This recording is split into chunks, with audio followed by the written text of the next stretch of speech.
Hi, good evening, everyone. So nice to see everyone. Thank you so much for coming. My name is Tobias Oster, and I'm the Chief Curator and Deputy Director for Curatorial Affairs here at PAMM. I'm delighted to have here tonight Manthia Diawara, Professor Manthia Diawara, here to speak on his work related to Édouard Glissant.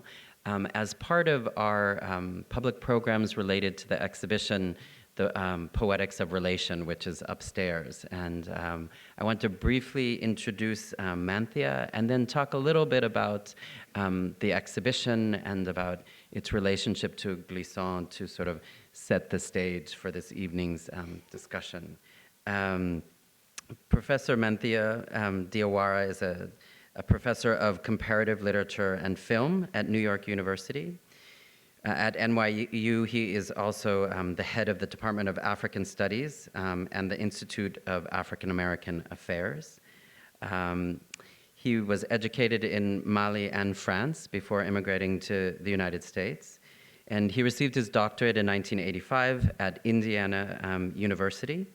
He has also been a professor at both the University of Pennsylvania and the University of California at Santa Barbara. His essays and opinions in French and English on photography, cinema, politics, and politics have appeared in the New York Times, the New York Times Magazine, LA Times, Libération, Mediapart, and Art Forum as well. And some of his key films include Rausch in Reverse, Maison Tropicale, and Édouard Glissant, One World in Relation.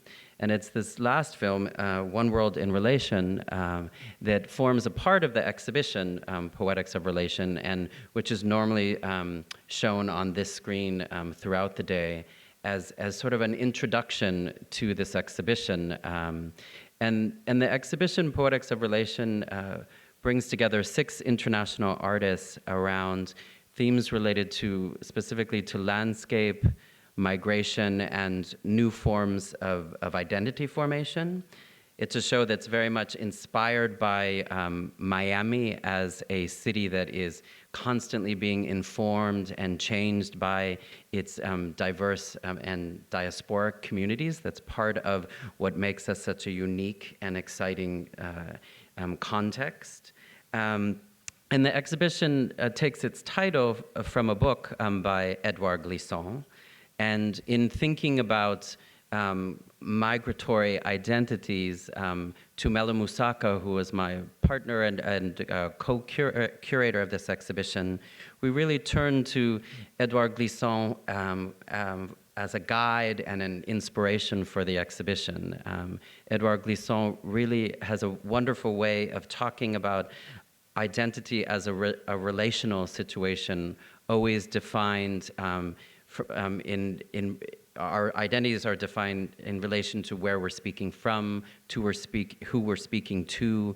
We can be many people and unified at the same time. And he's a very generous thinker in the way he approaches questions of identity, even as he comes out of a tradition of thinking about the Caribbean context and a history of colonialism and trauma in the region, but he really has a very open-ended thinking about moving forward as a society made up of really migratory identities. And so I'm very excited to delve deeper into Glissant.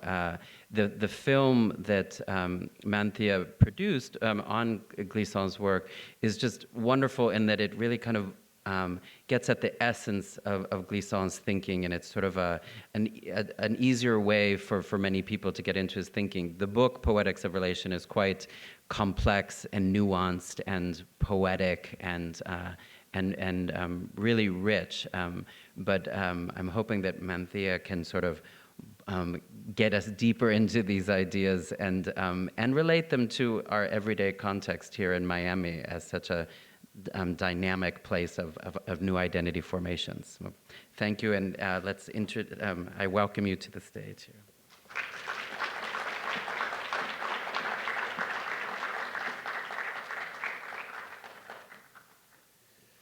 Thank you, Tobias, and Marie-Hélène and Mary and Anita Bram, who really is so efficient. Got me going from the time I was in Senegal to Lisbon, and we were corresponding. But also this wonderful museum, it's just Pérez Museum is a discovery to me. It's just great. You have a nice space from inside and outside.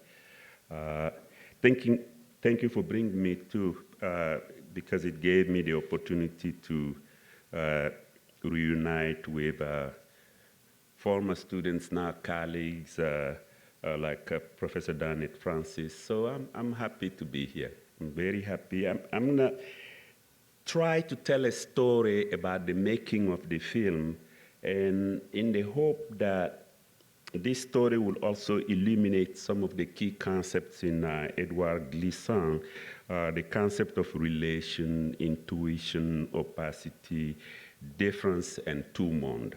But I want to begin it with a story.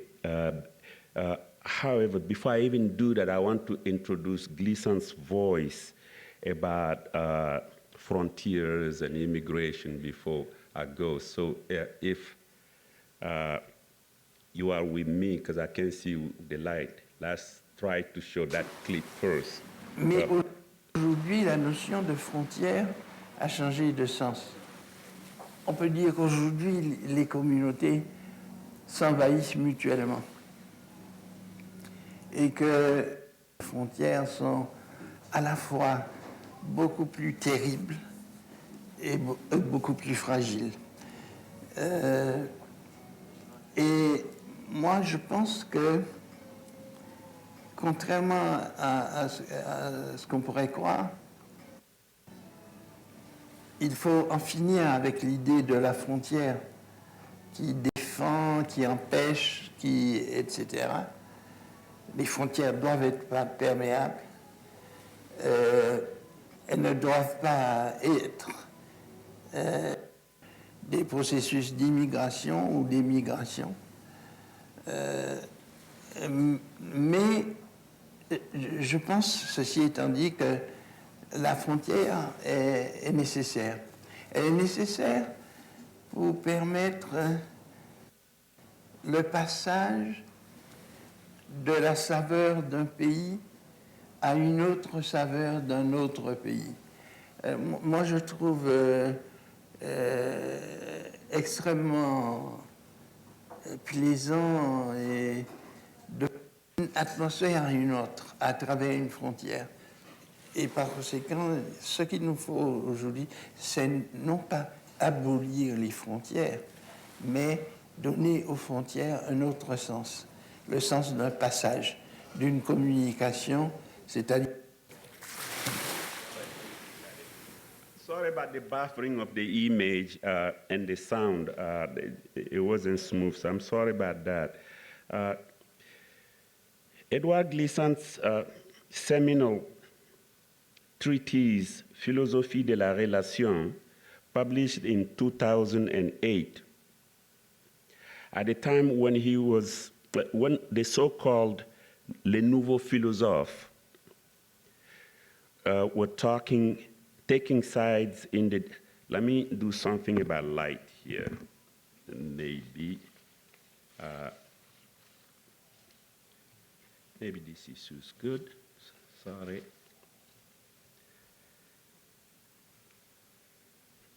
At the time when the so-called Nouveau philosoph, let me see without the glass, maybe that'd be better, because something is en décalage ici aussi, just like with the image.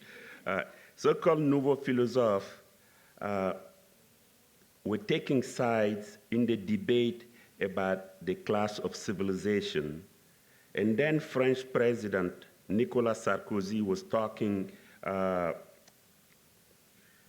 looking for scapegoats in his polemics on the decay of national identity. Some of you know about this, la déchéance de l'identité nationale. At some point, French people actually were saying that you have to deserve your Frenchness or they take it away. And what they call in those days, les nouveaux philosophes, they were also basically joining the debate. And some of those philosophers you may know, Finkelkraut, and so on, just to name him. I remember attending a conference that year in Paris at the Maison de l'Amérique latine on the Boulevard Saint-Germain, titled Politique du tout monde, the politics of the one world.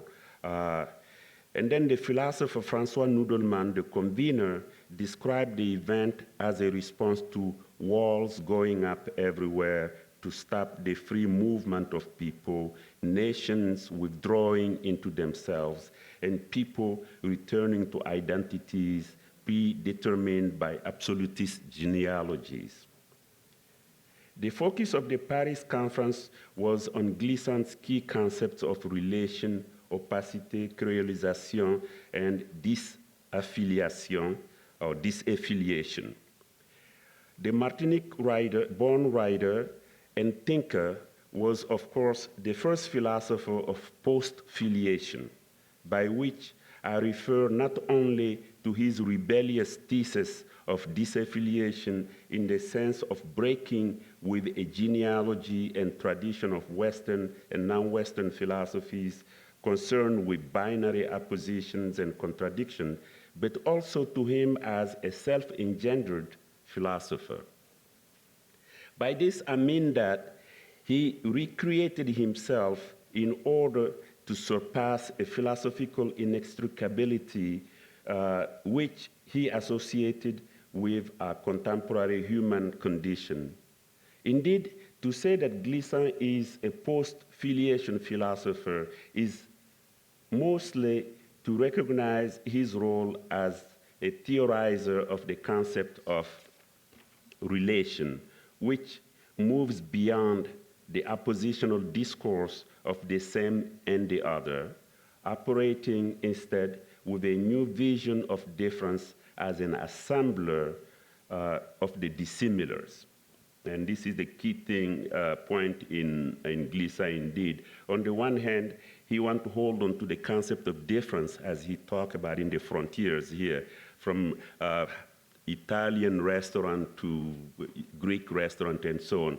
But at the same time, he thinks that this difference actually unites us instead of opposing us. And this is, I will say more about this.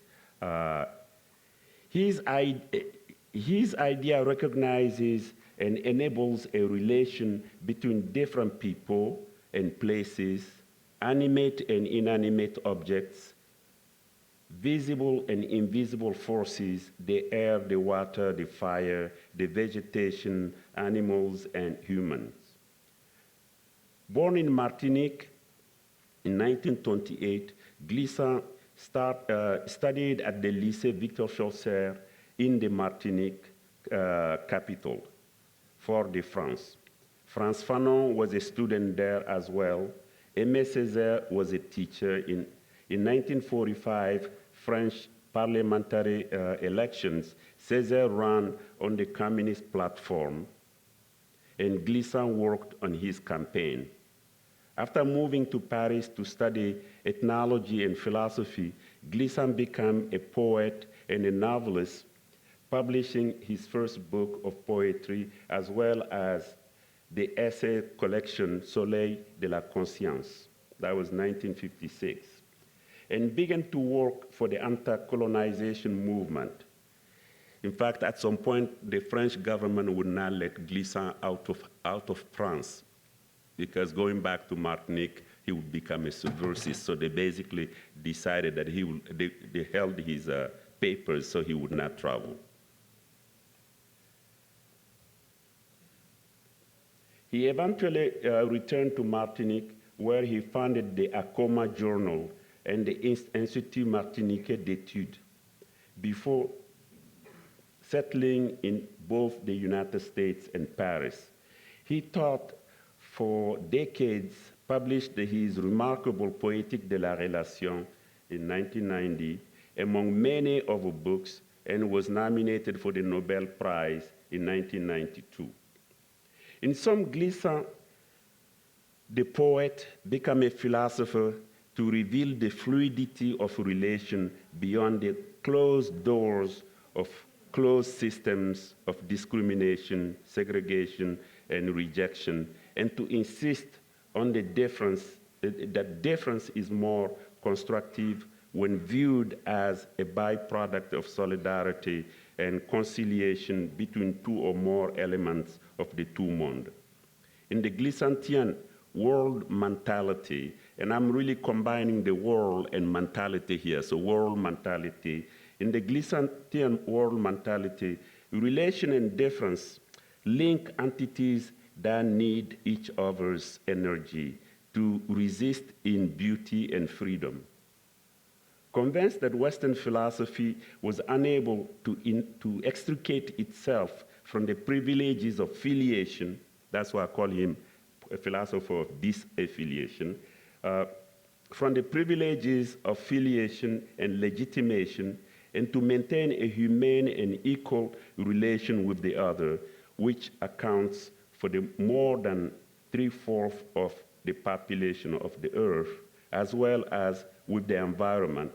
Gleason had to create himself as an orphan philosopher to speak for a new condition of the world. And this is, again, important to me because philosophers really, even when they're doing deconstruction, they have to refer to each other. So Gleason, in that sense, for me, is a philosopher that I call in French sans père, without a father. That's why I call him an orphan philosopher, because his relation to Césaire could be contestable here, but maybe we can come back to that. But I'm calling him an orphan philosophy here to speak for a new condition of the world. I term this a world mentality as opposed to the state of affairs produced by globalization and neoliberal forms of accumulating capital. Some of Glissant's precursors and peers included Du Bois, of course, Marx, Deleuze, as well as Césaire and Fanon. Nonetheless, these were all oppositional and dialectical thinkers in their various ways, with perhaps the exception of Césaire, who, like Glissant, often relied on poetry and intuition to make sense of his world. I became a close friend of Édouard Glissant and Sylvie Glissant, Édouard and Sylvie Glissant in the 90s, and soon after he began teaching at the Graduate Center of the City University of New York. I had always, like everybody else here, had always been an admirer of Glissant's work, which I considered as an antidote to the pathological excesses of the multiculturalist movements of absolutist identity politics in the 80s and 90s. But it wasn't until 2008 that Gleason granted me his permission to make a film about his ideas. Naturally, then I came with my camera to the Politics of the One World Conference in Paris, hoping that it will provide me with some ideas about the film I was then preparing on Édouard Glissant and his work. As I read, I think about Miles Davis, who turned his back on the audience. I have to do like this to get the light. So I'm not trying to be Miles Davis here. So I want you to know that. Okay. My biggest surprise, and this is the beginning of the story I want to tell you, my biggest surprise there was this. Gleason waited until the end of the event to take me aside into one of the small rooms on the second floor, where he said he wanted to introduce me to a man from Mali. Gleason told me that the man wanted to meet me because he had heard that I was from Mali and that I taught at a university in the United States. Gleason said that he and his circle of French intellectuals and activists had worked hard in the summer of 2007 to stop the French government from deporting this man and his family, along with several hundreds of other Malians, back to their country. Gleason also said that meeting me would give the Malian man hope because we were both from the same region of the world, the South, and that I had succeeded in the West. I was surprised to hear such language from a poet and philosopher of relation and identities acquired through errantry. Because some of you who know Gleason, errantry is very important as opposed to sedentary. So he wanted to introduce me to a Malian person. So I was a little bit surprised at first. Nevertheless, I was also curious about Gleason's role as an activist on behalf of the sans-papiers, the so-called illegal immigrants in France. So I too became eager to meet this man, and I wondered how I might include him in my film on the Glissantien tout monde. Indeed, everybody at the conference was talking in one way or the other about art and politics and about how Glissant's vision of the world was helping us to change our mentalities toward the other, and how to approach our own identities as constantly creolized for the benefit of living cultures.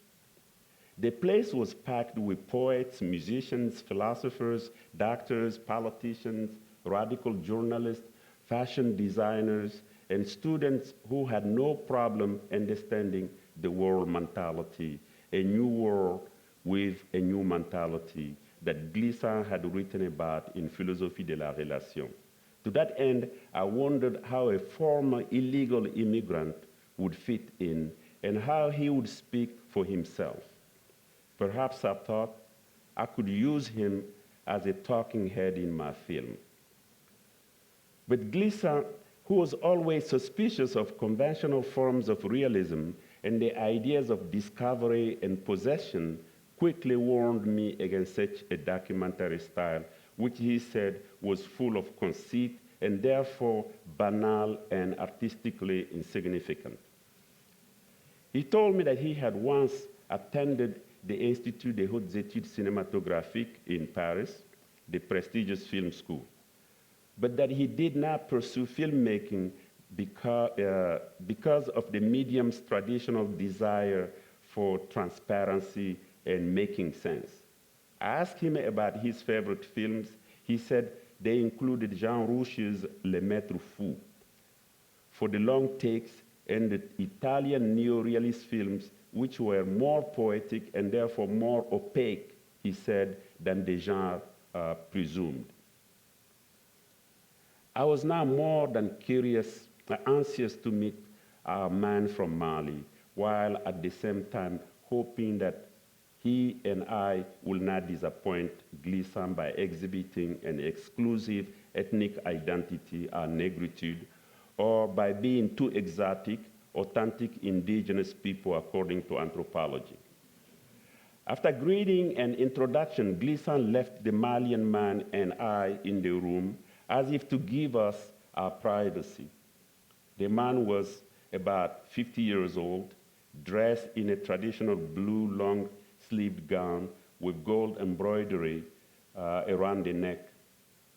His name was Mamadou Sumari, and he told me that he had insisted on meeting me for only one reason, which was to thank Gleason for him.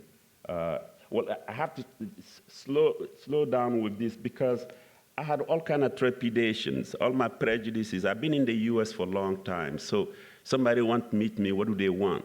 So that's the way I was thinking in many ways. So I really was thinking, I had all my prejudices. And the man said, I just wanted to meet you to ask you to thank Gleason for all he had done for him and his family. And most of all, for including him in his world, as he, Mamadou, was as learned, as if he, Mamadou, was as learned and important as all the people who were there in the seminar room. He said to tell Gleason that even though he, Mamadou, spoke only elementary French, he understood what everybody was saying in the conference. He repeated that all he wanted from me was to thank Gleason on his behalf. He didn't want anything else. Mamadou and I said goodbye in Soninke, our native tongue, our mother tongue, and he ended the ritual by praying to God to bring us more peace for the rest of the evening. I can still see him in his blue gown mixing in the crowd on the Boulevard Saint-Germain and disappearing into the metro at the Rue du Bac. As I said, I was at first anxious about meeting Mamadou Sumari because I was not sure of what would be expected of me, both from him and from Gleason. I did not want to disappoint the one or the other. Now I realize that they both wanted me to relay a message to the other, that they were using me as yet another pathway, not a cleared road, but the trace of one for their relation. I had become another layer in their opaque manner of relating while communicating. What I first thought was a chance meeting between two people from Mali attending a conference in Paris had been completely orchestrated. I can see now that Gleason had magisterially simplified the illustration of his concept of intuitive relation, which he wrote about in a very poetic, complex style in Philosophie de la Relation. He wanted me to take back to the United States something that could not be taught in a textbook. Just the day before, Gleason and I had been talking about my film project at a dinner with Agnes B., the French fashion designer who was an admirer of his work. During our meal, Gleason had criticized what he called the transparency of the cinematic image and the systematic and dogmatic stitching together of shots to make meaning. For him, what was left out of the frame was as important as what was revealed. Good films for him were those that self-consciously played with showing as a form of disguising, those that revealed by deferring meaning as if to show that by giving an identity, they were deliberately hiding its otherness. I had taken advantage of that discussion on cinema to ask Gleason if there were ways to simplify his idea for a wider presentation in American universities, and if my film might be one of the means of that effort. He answered that his ideas were already simple. What was needed most for the Americans and many French was to change their frame of mind from one of globalization to mondialité or worldliness. And from French to English, this word of mondialité instead of mondialisation is also very interesting and complex. And I'm calling it worldliness, but I think it needs mentality. To be a citizen de la mondialité is in a mental state at the same time, so it's a little complex. He suggested that we needed to enter in a state of world and mind that was less prone to discovery and conquest, and to espouse a philosophy of relation that looked at our differences not as that which divide us, but which link us individually and collectively in the two monde, which is his one word that I'm translating with, again, with the limitations. Where the communication between our intuitions knew no frontiers of language, territory, or power. As for my film, Gleason said, looking at me and smiling, if he were I, he'd wait until we were in the middle of the Atlantic Ocean and point the camera at the mass of water, its abyssal expanse. That would be the whole film in one shot for him. Ironically, the next day, Mamadou Sumari would tell me to relay to Gleason that even though his French was rudimentary, he understood what the philosophers and poets at the conference were saying. Could that be what Gleason meant by entering into worldness, by attempting to understand the tout monde, by approaching it as an opacity instead of as a transparency? Could that acuteness of Mamadou Sumari's intuition be as eloquent and as sharp as a mastery of the French language? As Gleason notes in Philosophie de la Relation, quote, "The greatness of the rapport with the other depends on the intuitive equilibrium, individual or collective, of the relation of one country to another, and on the acuity of a perception of a world aesthetics." This is very important to him, because in the mondialité, the mondialité too is governed by something he called world aesthetics, which keeps sight of the balance or the breach of harmony in these rapports as we move between different cultures of the humanities. Equilibrium and acuity, intuition and perception, all maintained within equal proportions. I'm going to show you here a clip, 7 minutes within the film. The buffering is we set everything, but we're having the problem with the buffering where you see the image is kind of jumping, so please forgive me for that. Les Africains dans le Nouveau Monde, c'est-à-dire les Noirs américains, mais aussi les Antillais, les Brésiliens, sont réchappés du gouffre. Ils portent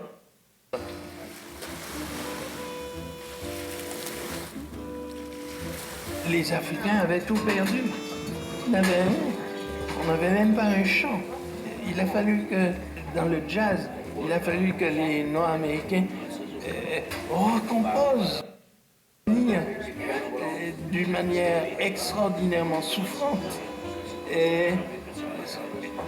L'écho de ce qu'il y avait pour eux en Afrique, c'était pas dans un livre, c'était pas dans une fuite de la mémoire, une espèce de souffrance de la mémoire qui a donné le jazz. Let me continue the story. My brief meeting with Sumari was the moment of my repositioning myself in regard to Gleason's texts. Prior to that, I had been reading him, not unlike most readers, as a theorist of post-colonial Black Atlantic, minoritarian, and oppositional studies. As such, I considered his collection of essays, Caribbean Discourse, 1989, for example, as a treatise of post-Negritude criticism. Seen by many as a launchpad of the Creolite movement, this book also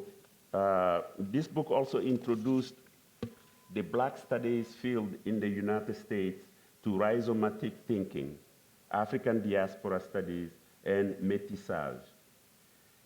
Now I felt, however, that continuing to read Gleason simply as in the lineage of post-colonial theory was to position him as an oppositional theorist instead of one of relation. For example, if we were trained to look at the concept of difference in oppositional criticism as being against a meaning or an epistemological contradiction of the other, a rereading of Gleason would compel us to approach the concept differently as that which assembled and related the diverse elements of the tout monde, including those that are visible and invisible to the sight. Now, with Gleason's new insight, we have to take for granted that every truth and every reality did not just come to us as the regime of scientific deduction and transparency would like us to believe, but that some of their manifestations come to us intuitively, like a sparkle of light in the dark. By asking us to look at difference differently,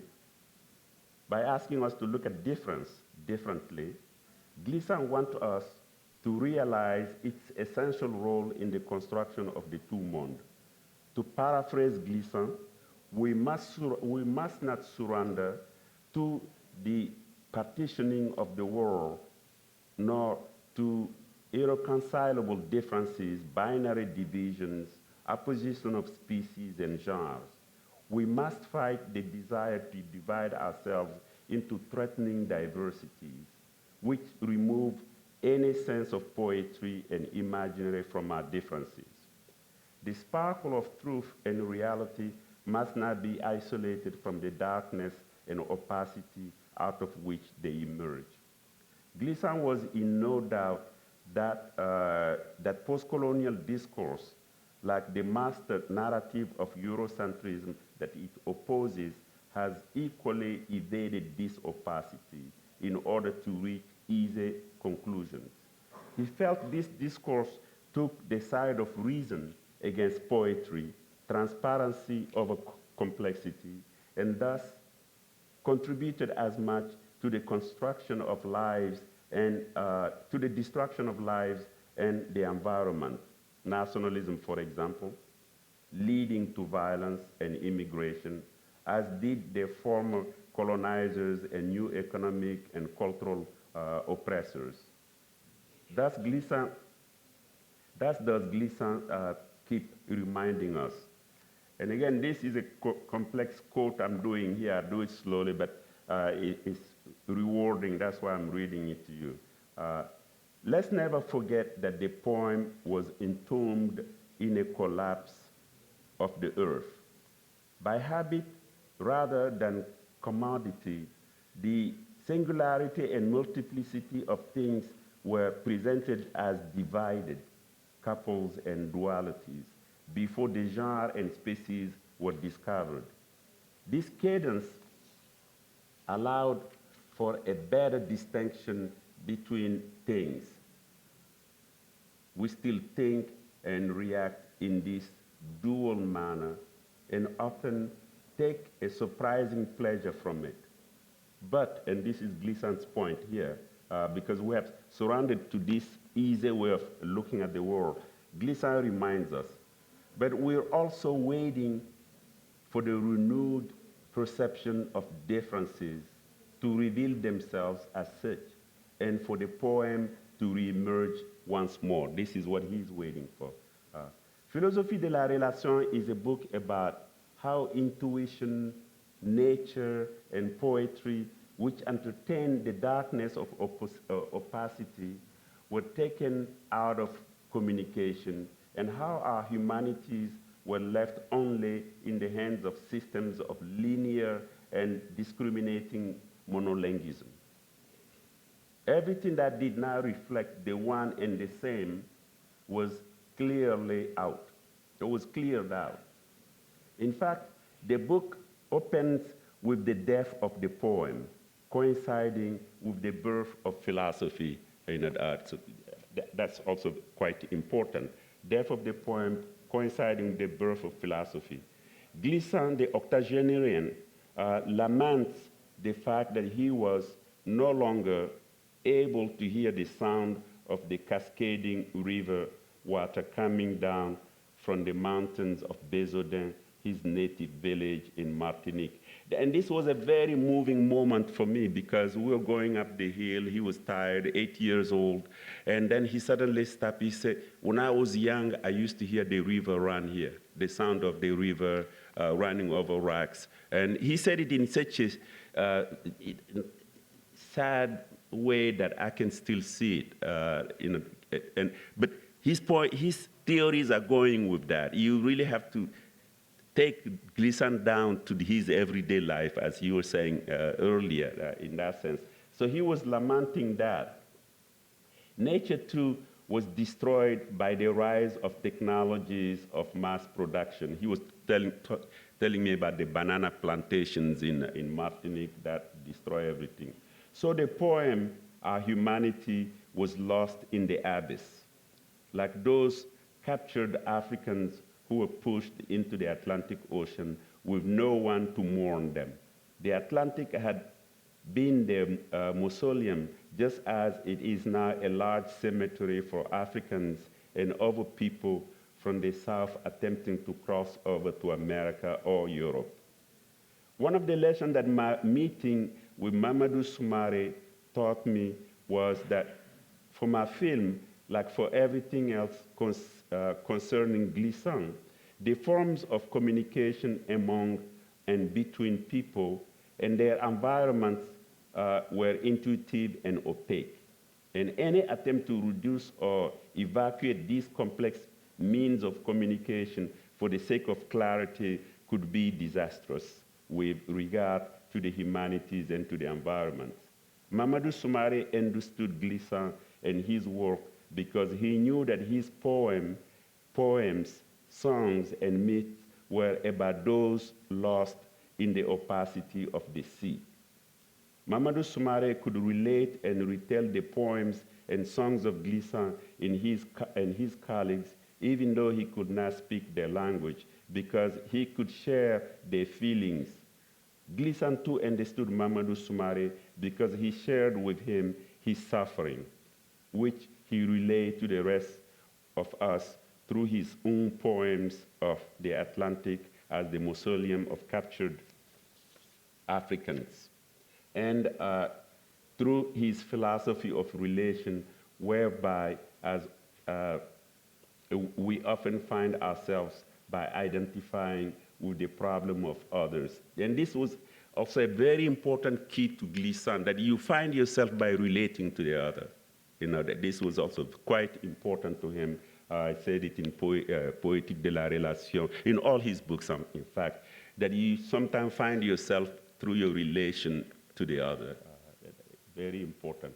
At the Paris conference in 2008, Gleason and Mamadou Sumari were inviting me to join them in sharing our intuition of the new humanities, our wounds in getting here, and our celebration of it, without triumphalism and without regard to who suffered more or came first or who was entitled to special legitimizing hierarchies set up by the logocentric system that ruled the old world of master and slave, neoliberal and xenophobic nationalism. There, I suddenly understood that whatever film I was going to make on Gleason would have to include the Atlantic and the natural vegetation of Martinique, to bring those two places in relation and to make them echo beyond the inextricable division of race, gender, and class. It would have to open our imaginations to the possibilities of disaffiliation, racial contamination, creolization, and fluid frontiers. And this thing about racial contamination, Gleason was very much in favor of contamination. If you read the book on Faulkner, Gleason loved Faulkner because Faulkner, of all the American writers, and probably of all the writers, was the one who understood really the American South. But, you know, Faulkner never wanted to go into black people's minds, and therefore the black writers and intellectuals turned their back on him, and Gleason said, no, you need to look at Faulkner if you want to understand America, because on the one hand, all the books are dealing with dysfunctional whites who want to recover their identity, and then destroyed Indians and blacks who have no face. And yet the solution was right there, and Faulkner never wanted to touch it. The solution was racial mixing and contamination. And Faulkner never wanted to go there, according to Gleason. And it's really a wonderful book. I read it in French, and my friend Michael Dash translated it with Barbara Lewis. I would really recommend that book because it's one of the ones that's falling between the cracks. It's the book on Faulkner, Mississippi. It's really a wonderful book. My film, I decided, was going to borrow from Gleason's and Mamadou Soumari's strong belief that intuition is a science that is shared individually and collectively, one that gives us the confidence to speak in our different accents in front of all the languages of one world in relation. I came to the conclusion there that my film would evolve around three themes: departure, which is for Gleason, that coincide with the death of the poem and the beginning of discovery and conquest and nation building. And then second, the middle, to coincide with what Gleason alternatively calls the middle passage, the abyss or opacity. And then third, the return, where free people are striving to recover the poem, to accept difference positively as that which unites us, not in conquest, but in solidarity. And the eventual film stayed close to these initial ideas as it chronicles my travels with Gleason on the Queen Mary II across the Atlantic from Southampton, UK to Brooklyn, New York, as well as my stay with him in his native Martinique in the Caribbean, where we spoke about his work and early life. I hope then, and continue to hope now, that such a moving image work would have the potential to provoke the intuition of spectators in different locations of the world and to reveal the traces of the Gleasontian poem. I'll stop here. Thank you very much. Thank you. Thank you.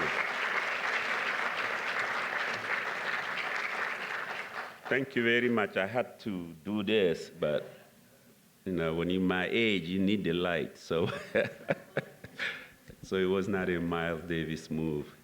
Okay.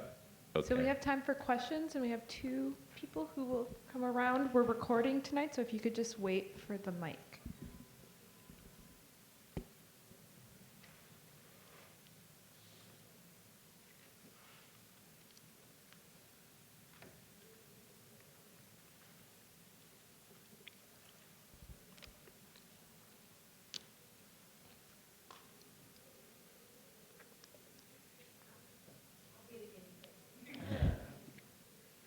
Hello, and thank you for that really provocative talk.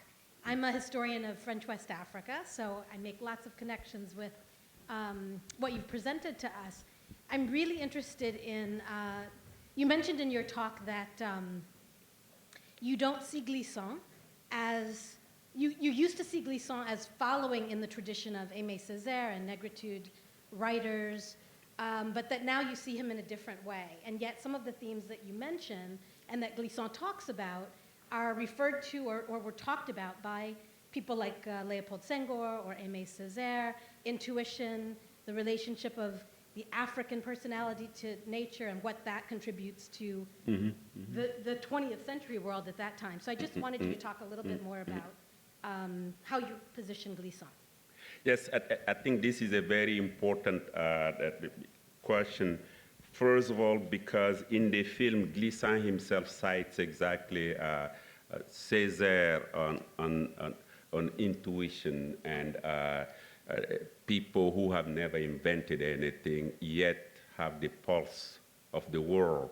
And I just finished a film on Senghor and Soyinka having a dialogue on Negritude. Again, the same themes come up. So it's very important in that sense. Philosophically, what I was referring to, in many ways, Negritude was an attempt to define a continental philosophy, African way of seeing things. And then, for good reason now, and posit this against people who were denying Africa a history. And then after the 1956 conference that you know well as a historian, in many ways, people like Césaire began to take the distance from Negritude, and Fanon even more radically so than Césaire. And then 66 in Dakar, people like Samben Ousmane and Wole Soyinka began to take the distance from Negritude movement. And Glissant, of course, started Créolité as an opposition to, well, actually, Glissant would want you to say créolisation, because it's an identity that's in becoming, that's never finished. Whereas the Créolité movement, again, had the same continental or island thinking of closing their identity. Glissant, toward the end of his life, was against anything that he called continental, that is definite, closed. Now, what makes Glissant different? And I did say in the talk that both he and Césaire still rely on poetry. There is that common. But Césaire is still in dialectics and oppositional thinking in a way that Glissant is looking at difference in a completely different manner. But he's also really in the Faulkner, Mississippi book, he's really saying our main problems, both the West and the non-Western world, has to do with filiation and legitimacy.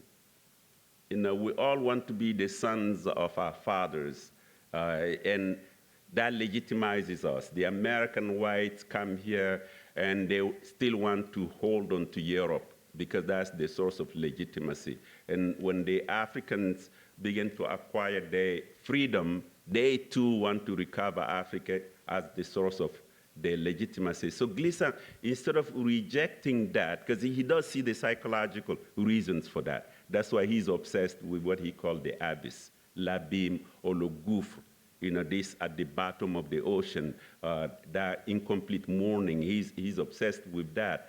But he really thinks that those aspects stand between us and the creation of a new world. And this new world is really the reality that we have. It's in front of us, but none of us want to see it.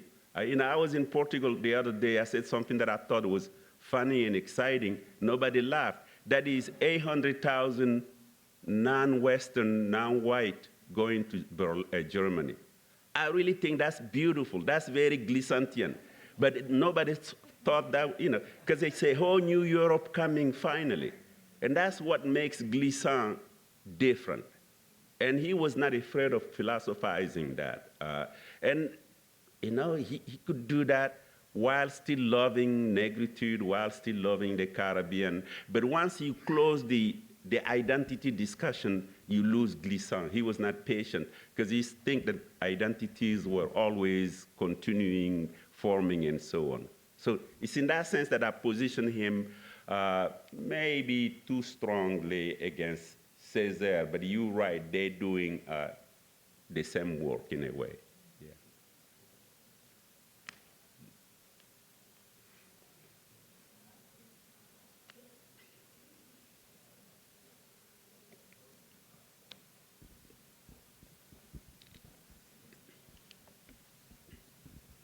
Thank you also for that very compelling talk. My colleague and I are here. We brought our graduate students, and you fit in perfectly with our class, so thank you so much. Thank you.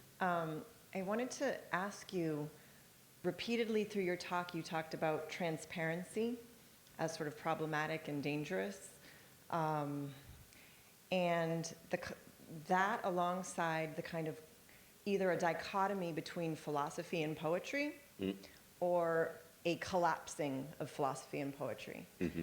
And how do you or how would you say Glissant would think about the material ramifications of either this binary of philosophy and poetry or the collapsing of philosophy and poetry, particularly in terms of the issue of hospitality and borders? Wow, yes.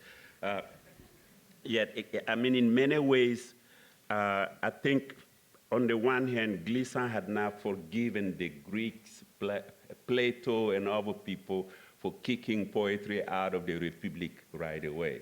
and how that continued. There is some of that. And there is also, those of us who are trained in this country, that whole tradition and individuality essay that T.S. Eliot did, who comes first, the critique or the artist. There are some of those elements, but seriously, Gleason was very concerned about the ways in which transparency actually has forced us into a sort of monolinguism. I mean, especially when theory came in, and by theory here, whether, you're talking about French theory or, Marxist theory, Freudian theory, deconstruction. Gleason called them the ruse, R-U-S-E, that is la ruse, So they realized that literature has become fragmented. So in order to respond to this fragmentation, éclatement, they began to say, well, it means that there is no such thing anymore as literature. And you can see this in literature departments where people don't even read primary text anymore. So I'm laughing at myself in some ways, but in our students, so you could see that. And I'm not saying this in a pejorative manner, by the way, because I have colleagues here. But here is what the point is. Gleason thought that the schools of post-structuralism and all the way to deconstruction, they were wrong, because the reason why literature was éclaté was because new voices were being heard, were coming into literature, and Western philosophy was now ready to hear these lived experiences that are coming from the Caribbean, from Latin America, from Africa, and so on. That's why literature opened up. Literature didn't open up simply because of meta-literature, writing, modernism, and so on, but because new voices came into literature in many ways. So in that sense, I think your question is difficult, because when you bring l'hospitalité in this, in many ways, and you send me back to Mamadou Sumari and Gleason all over again, because I must say I was worried when he introduced me to that man, because he's welcoming me by having another person welcome me in my own language and all these things. And after all that we learned about essentialism, identity politics, and so on. So I had my doubts and everything. But at the same time, Gleason's sense of hospitality, philosophy, and poetry. Gleason used, my wife is here, she will know this. Gleason would tell me his favorite wine is Saint-Estèphe, it's a former Bordeaux. And, so open the bottle, and I start opening the bottle, he said, no, that's not how you open wine. And he will really become very disappointed and very discouraged. Basically, there is an art of doing things, how you take the thing off and open the bottle. So in many ways, Gleason, he believed in difference, but he was very French also. He was very French, very sophisticated, and I loved him for that. So the hospitality question, I know I'm going around it. I can't answer it, to tell you the truth, how that comes, because I have two students now writing about hospitality, D'Alembert and Rousseau and people like that. And I'm still trying to see how it relates to post-colonial studies. So, if you have a comment, you may please want to tell us, because I know what he's saying, though, but, so, or maybe after you can tell me, but it's a very good question. Yeah.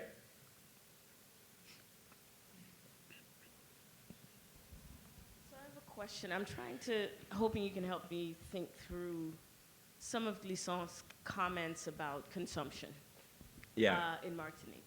There's a famous or infamous passage where he cites the amount of caviar and champagne consumed by Martinicans in an average year.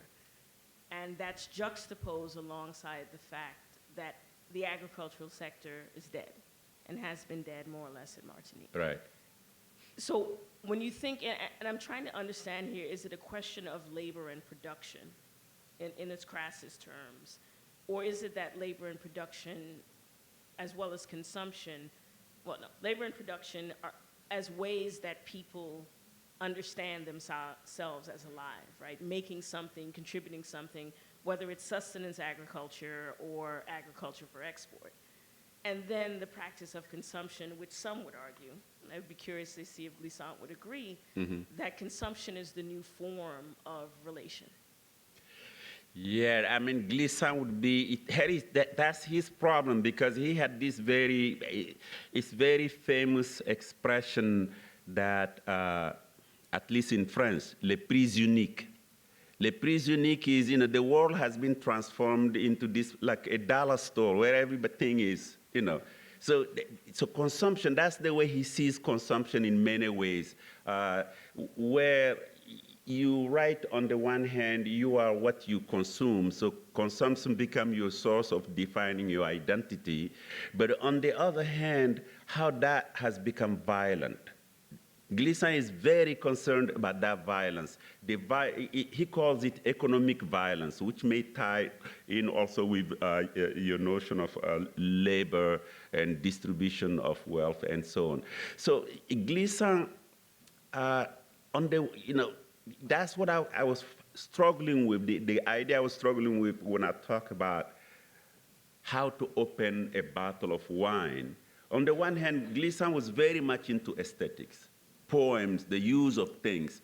But on the other hand, he was very much against fetishization of these aesthetics. And in the film, he said, it's violent to when you can sell a work of art for 30 million, it's a form of violence, he would say. So on the one hand, I really loved being around him as a mentor because he has this quality of life, and he joked about it and made fun of him, vous les Africains, you Africans, you just think you can do this. So Caribbean and African, we have these joking relations, and on the one hand, we did that. But on the other hand, I really, Gleason also, and this is true of Fanon, didn't know César that well, but they were very French at the same time that they were Caribbeans.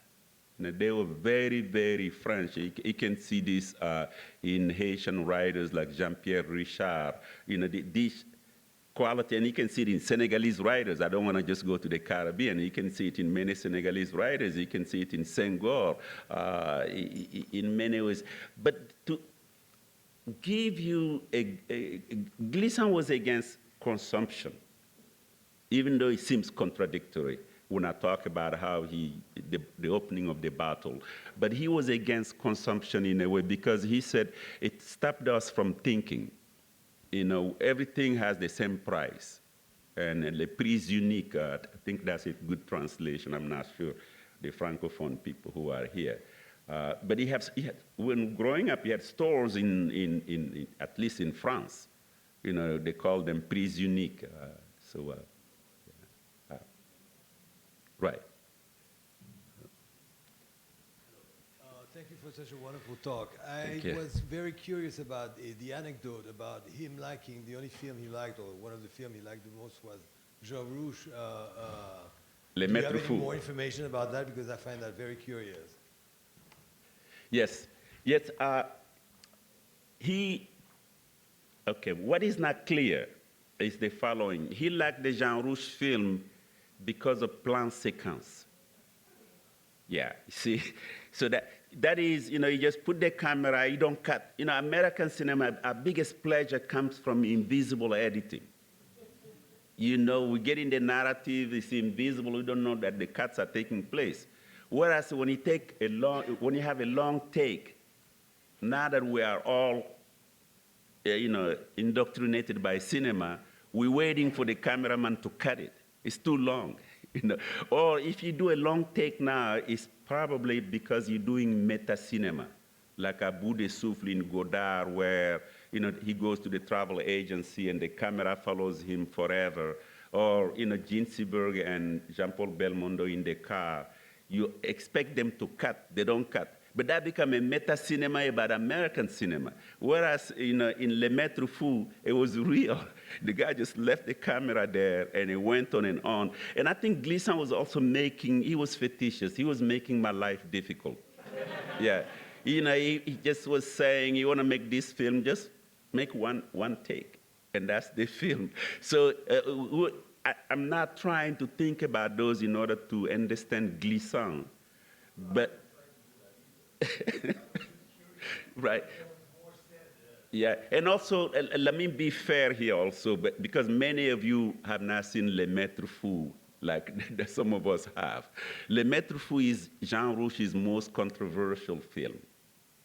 It's a film about a Hauka religion where Rouche believed that under the violence of industrialization in Ghana, a group of immigrants from Niger, they come, some are working in the mines, prostitutes, different kind of jobs like that. So at the end of the month, they really become traumatized. They really become crazy. So they all go in the bush and they invented a religion. Yeah, they invented a religion, they eat leaves. Well, let me just tell the story. So, and then they get possessed, and they begin to foam out of the mouth, and it's really ugly. They kill dogs, put them in the hot water, and put their hand in the water and eat it. When you see it, you can't eat for a few days. And this is 1955, and Africans were very disturbed by the film. And Jean Rouche's professor, Marcel Griot, was very disturbed by the film also, because they were trying to use relativism, the study of African cultures, to show that Africans were human beings. And this film is suddenly showing that, no, they're savages. So Rouche even has an anecdote that he came to the South, and some woman wanted to buy the film to show that Black Americans were savages. So it's a very controversial film. It's really controversial.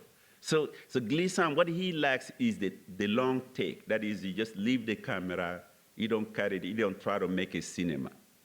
So I had to put it in the context in that sense. If you haven't seen it, it's in your library. I know it is in every library. So it's called Le Maître Fou. But it's an important film.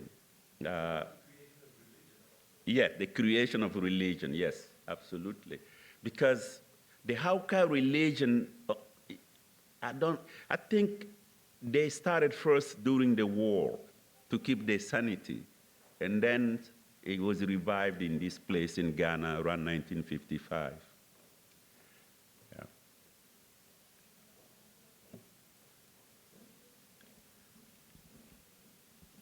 I heard that some great grad students were coming. Let's fight. But. Okay. Before you join me in thanking Manthia, if you could just take a moment to fill out the survey that many of you have gotten and hand it in before you leave today. And now, if you would join me in thanking him. Thank you. Appreciate it. Thank you. Merci.